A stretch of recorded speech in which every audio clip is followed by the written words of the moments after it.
Okay. So we are up to the letter Lamed. It's actually the exact middle of the Hebrew alphabet. It's the 12th letter of 22 letters. It's also the tallest of all the letters. And different places in Chazal tell us that it's Lamed, as its name sounds, from the root of limud, to learn, or to teach. And other places it says that the lamed stands for the word leiv, which means a heart. So those, I'm not going to go too much into the concept of lamed itself. That's a separate shiur. But just a little touch before we look at the letters of lamed, the 8 psukim that each one begins with lamed. And interesting, in this group of 8, David HaMelech does like it's a two-part group. The first part talking about one concept and then moving to a different idea. So Pasuk Peites 89 begins La'elam Hashem Dvarecha Nitzav Bashamayim. Forever Hashem, your words stand in the heaven. So that would be the simple understanding of it. Forever Hashem, your words stand in the heaven. In other words, you Hashem are in control. You are the boss, and that's it. Your word stands. So that's the simple. The Medrash Tehilim says that we have to know Hashem is completely, absolutely in control.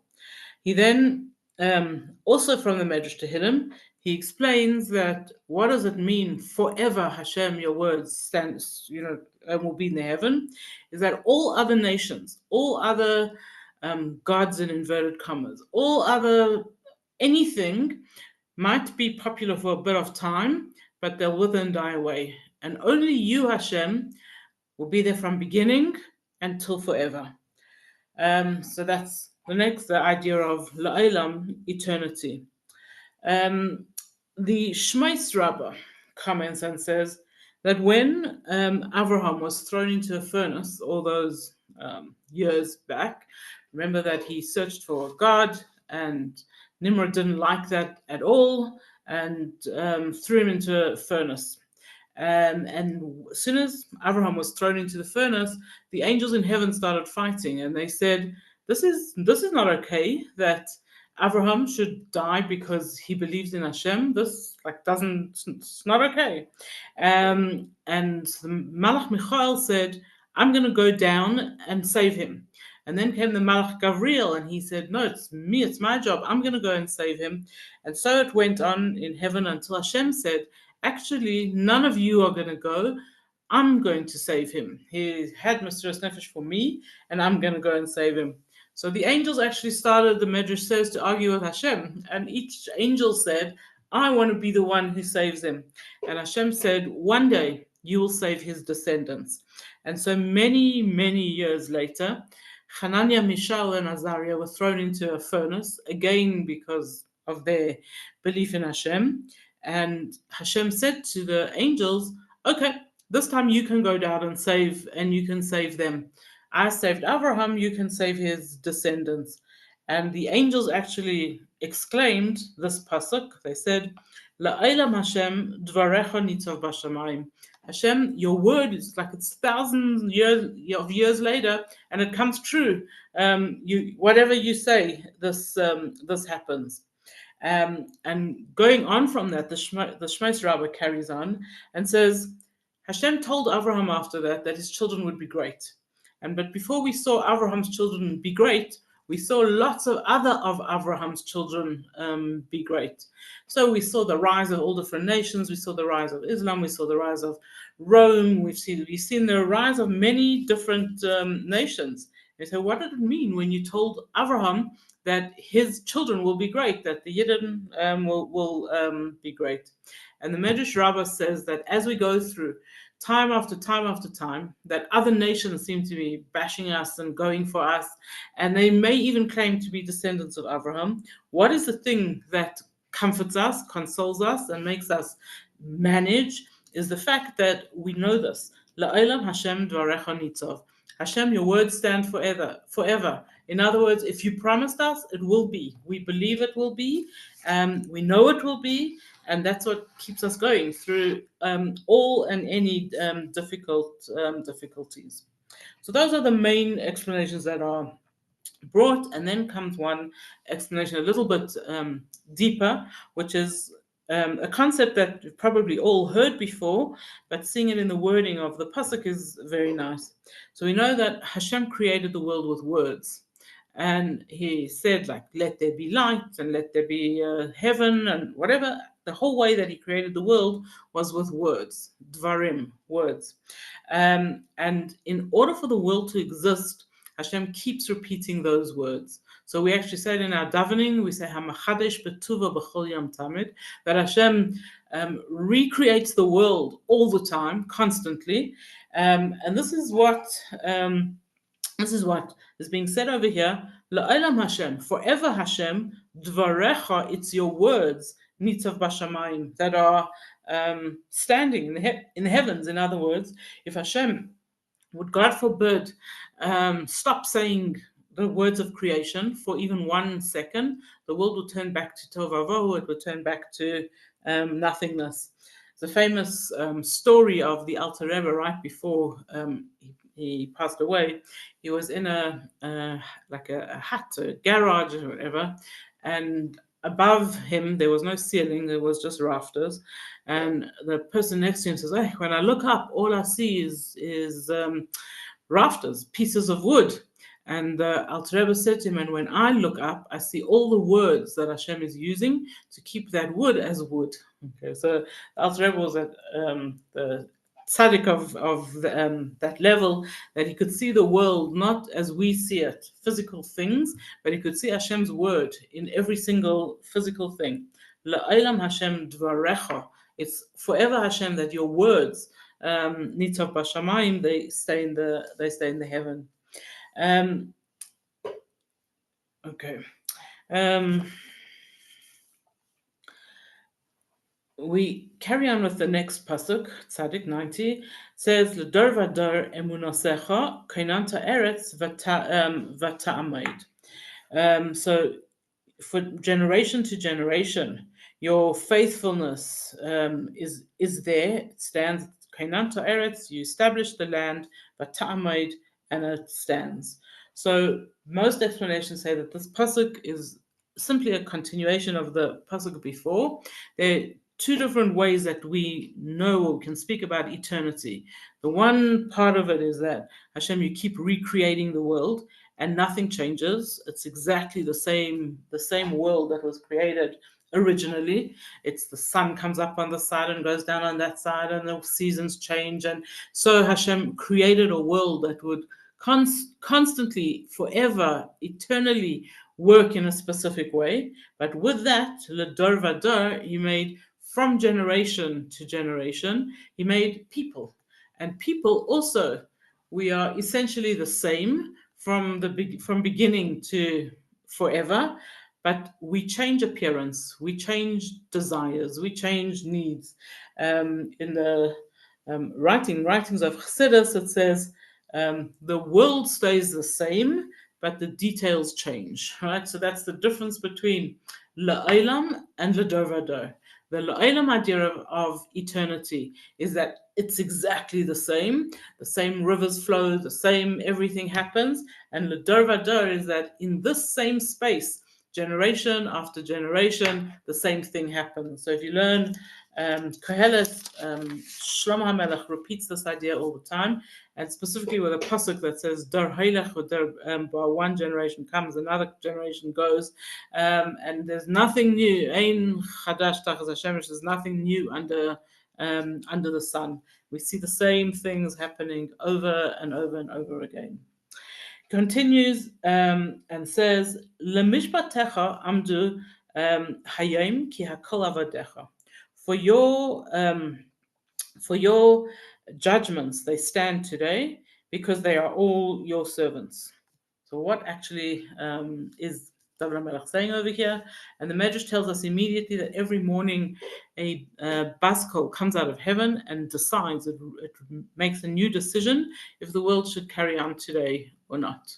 And every single day, Hashem makes a judgment if he should recreate, because the world is constantly recreating. So if there should be a world. So that's what David HaMelech means when he says over here, Lemishpatecha, for your judgment, for your decision every day about this world. Hashem decides today if it's going to carry on today or not. Some of the commentaries go one step further and say that it's not just the heaven and earth, or the world, the physical world, that gets judged and redecided if it should be recreated today, but even humans, every single day, Hashem redecides what's going to happen today, how it's going to be. And the Gemara picks up on that and says that and these are from the words of the Gemara. He says, Hashem decides every single day, and nobody can avoid what Hashem's judgment is. So, and the Gemara tells two stories to go with this. The Gemara tells the story of a man, one of the Tanaim, who was watching another person riding on his donkey over a bridge, and everything was fine. The donkey was walking nicely. The man was healthy.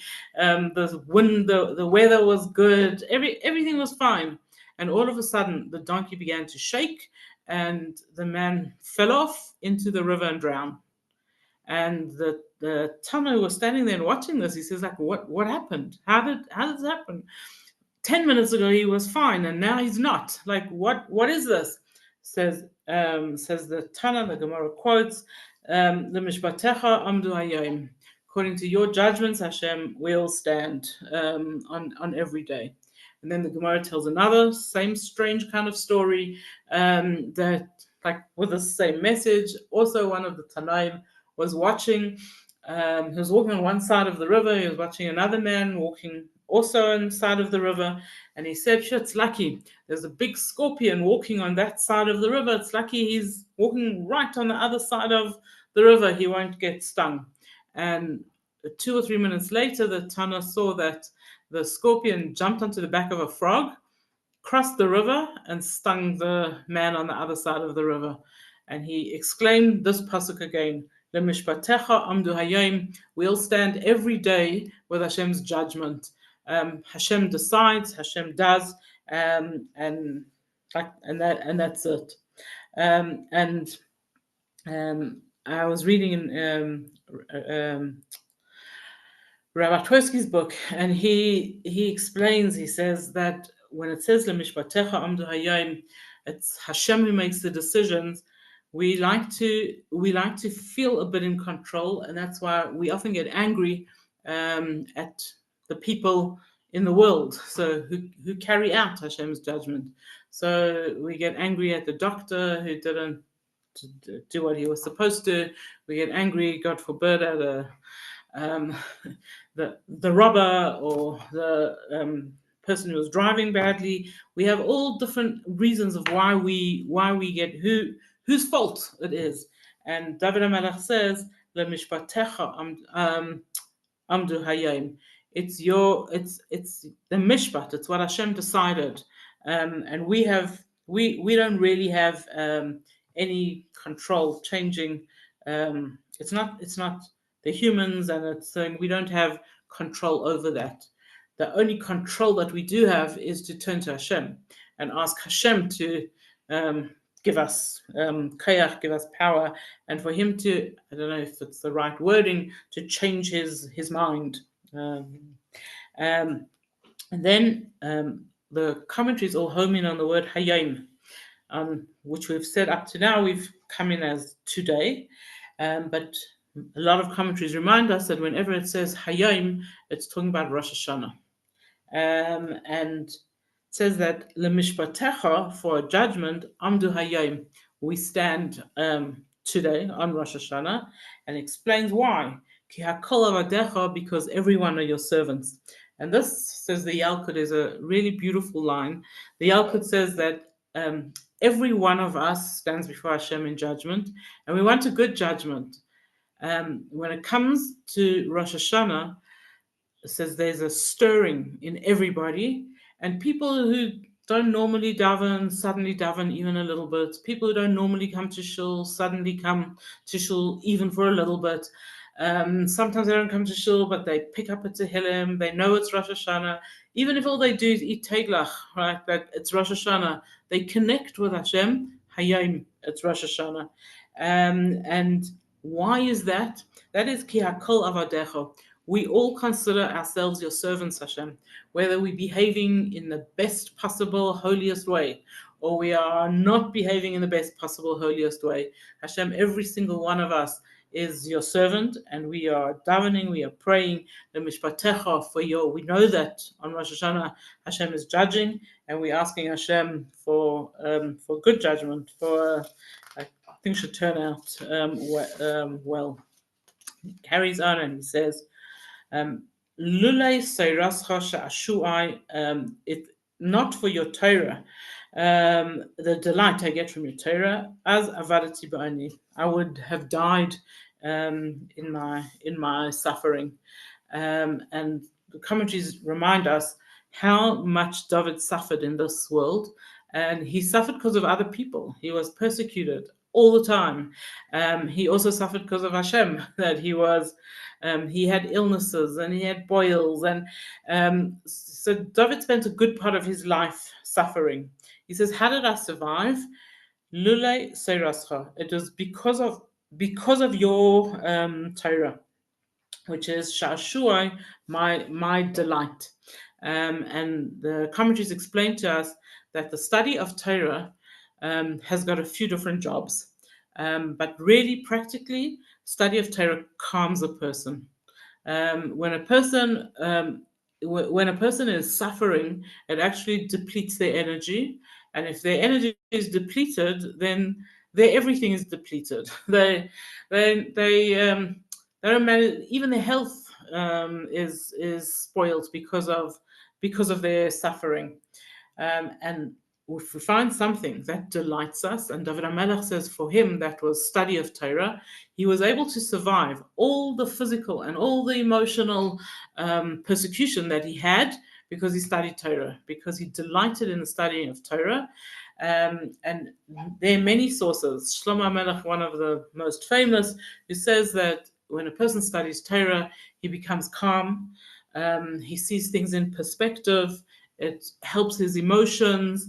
In fact, I always tell this to the girls in my class. They don't appreciate it, but there's a whole parak in Shush in Mishlei where Shlomo Melech says, if you have a headache, study Torah. If you have a stomach ache, study Torah. If you have your bones are sore, study Torah. So I'm not feeling well, Mora. Always study Torah. Come sit and learn. You'll feel better.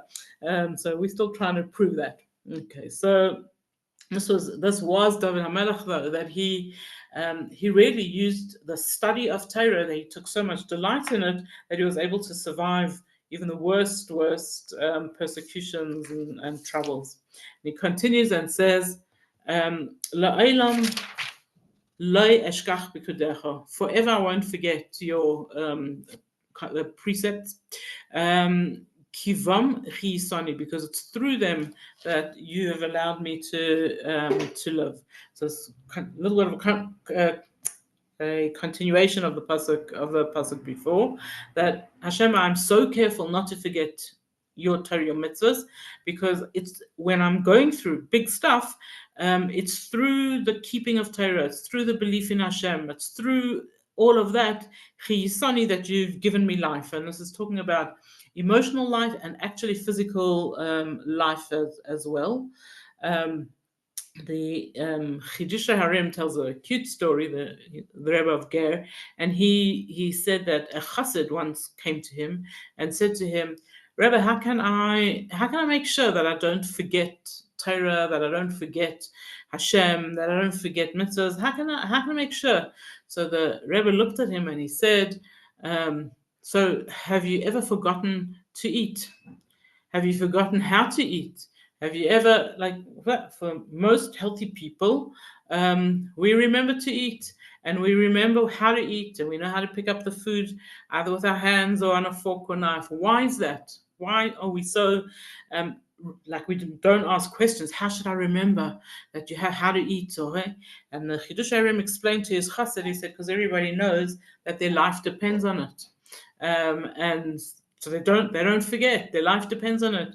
He says, if you would believe and you would feel that your life depends on your study of Torah, and you would feel that your life depends on your keeping of Torah, you wouldn't forget either. You would never forget it.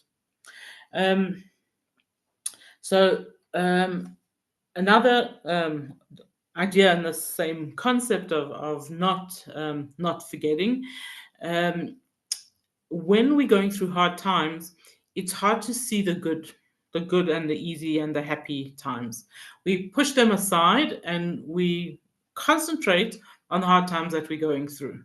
So David HaMelech is giving us a tip, if we could say, on how to survive difficult times. He says, don't forget Hashem. Because as soon as we remember Hashem, we remember the good things also. And that helps us to get through the hard things. And he gives a very practical example. He says, when we in Galus, we learn about how to build a Beis Hamikdash. What do we need to know now how to build a Beis Hamikdash? We don't have a Beis Hamikdash. We don't have any, like, why are we busy learning all the intricate laws of how to build a Beis Hamikdash? Because that gives us consolation. It helps us to remember that what we're in now is just now. It's the challenges, the difficulties are right now. But there is all this that we're learning about the Beis Hamikdash. It is going to be, and it gives us the koyach to go through hard and difficult times.